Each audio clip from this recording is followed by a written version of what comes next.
Hi, I'm Trevor Sherman, and this is an introduction into the mixed martial arts.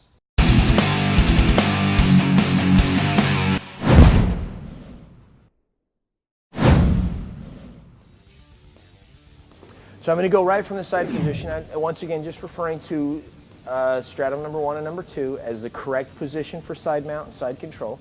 You want to make sure that you always apply those. Even when practicing, you want to make sure that you've got a person in good position, because practice is going to make permanent, not perfect. If you practice wrong, you'll be wrong. You want to practice perfectly, so you want to make sure you're in that and take the time to get into it, so when you're grappling or you're actually going live or semi-live, those are second nature to get in those positions correctly.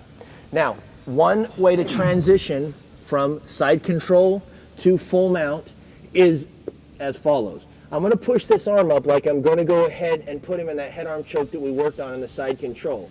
I'm going to put my arm behind his neck, and then from here I'm going to try to keep him down to the floor. I can put my hand on his hip or even hold on to his clothes to keep him down.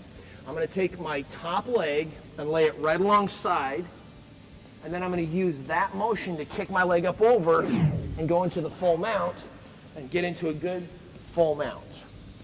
And that's one way to position or transition from side control to full mount. Now I'm going to go ahead and turn Fred this way so we can see that from a different angle. I'm here in side control. Good side control. Position this arm, reach around his neck. I'm going to bring my hand down. Leg here, keep your feet up because you're still going to be trying to block me. And I'm going to step up over and then position up into full mount. Okay? When you put your leg alongside, that gives you the ability to kick your leg up as high as you have to. And they may bring their leg up too. And then once again, this could turn into a chess match until you get your leg over.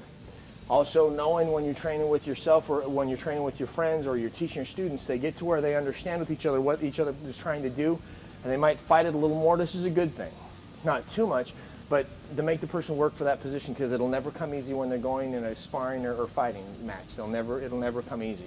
If it does, that's not a regular occurrence.